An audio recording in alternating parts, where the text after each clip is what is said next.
Warriors, good morning, good afternoon, good evening. It's a fantastic day to become more than anxiety. Listen, there's one trait, there's one habit, there's one thing that anxiety sufferers look for every single day. And they look for this, which maintains their suffering, gives them a temporary good feeling, but keeps them farther and farther away from long-term healing. Can you guess what this is? When I tell you what it is, I don't want you to just brush it off. I want you to ask yourself, does this apply to me? And do I look for this every single day, maintaining my anxiety in the process? I'm talking about the addiction to sympathy. The addiction to sympathy. I know I did it. I know a lot of anxiety sufferers out there do it. Sympathy is a feeling and expression of concern for someone. Now, most people out there, as human beings, they like to confirm their beliefs, and they don't like to be wrong. So when they go to someone, their support person, or even a stranger, looking for that sympathy and reassurance as to the fact that they're not going to die and the fact that they're not going crazy or whatever it may be, what happens is they are getting a temporary good feeling, and in return, they are unconsciously attaching themselves to further pain, inner suffering, and distress. It's a never-ending cycle. It's a never-ending cycle. For many anxiety sufferers, it's the fastest way to feel better emotionally, and to feel better about themselves. When they're addicted to sympathy from other people, they have a mini away time from their suffering. And it feels so good and they feel so connected to other people that they maintain this habit and they look for further sympathy no matter who they meet. Now let's understand that although it's the easiest route to feeling connected to others, it's not going to get you very far. And you have to look within and say, you know what? I am addicted to sympathy from other people. Many times during childhood, there were needs. There was love that wasn't there. Instead of love, there was fear. Because there was so much fear, as an adult, you still carry around the same beliefs you had as a child, looking, searching for temporary ways to meet that need. Warrior, let me explain what you need to do. First things first, you need to know when you're crossing the line. When you're crossing that line from going, you know what?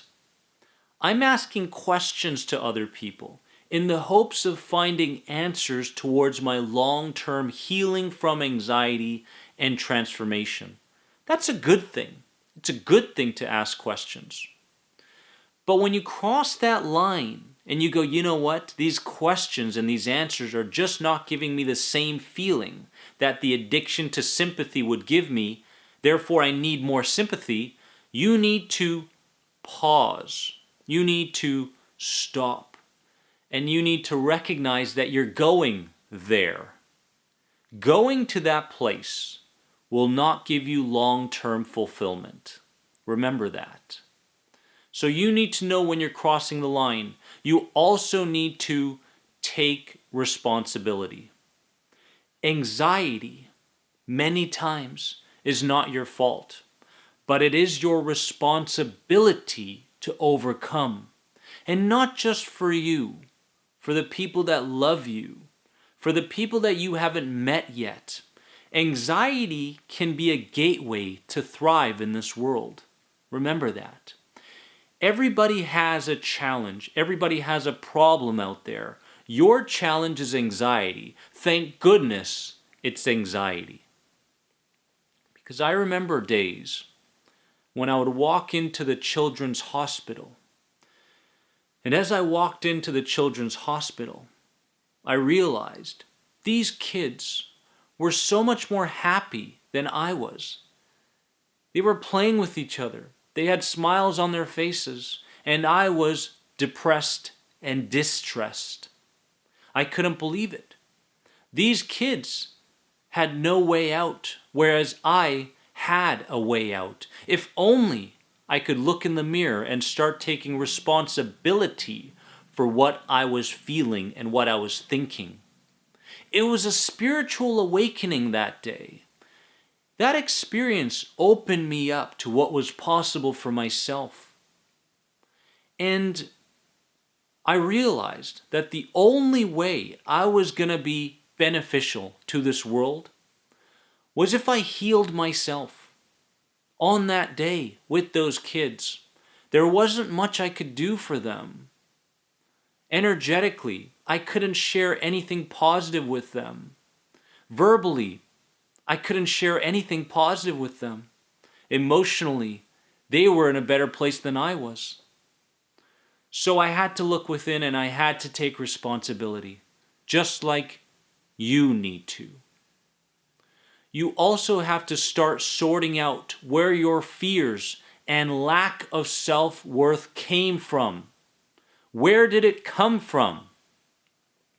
So many people out there are looking for the magic wand. Stop looking for the magic wand.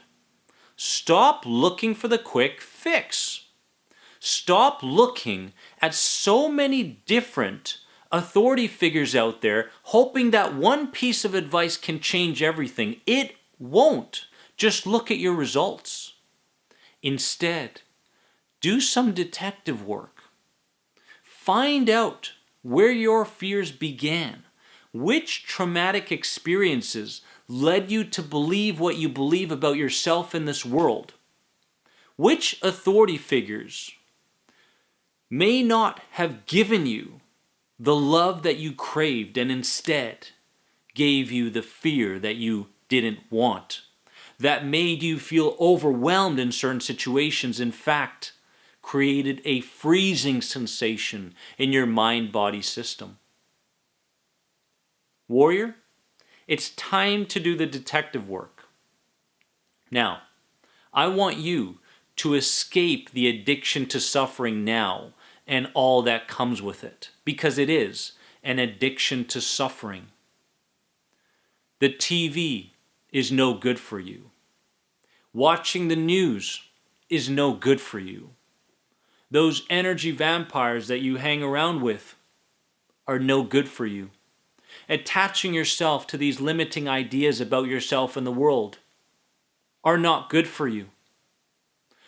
The junk food that you're eating is not good for you. There are so many things that you're doing right now that are going against what you truly consciously desire.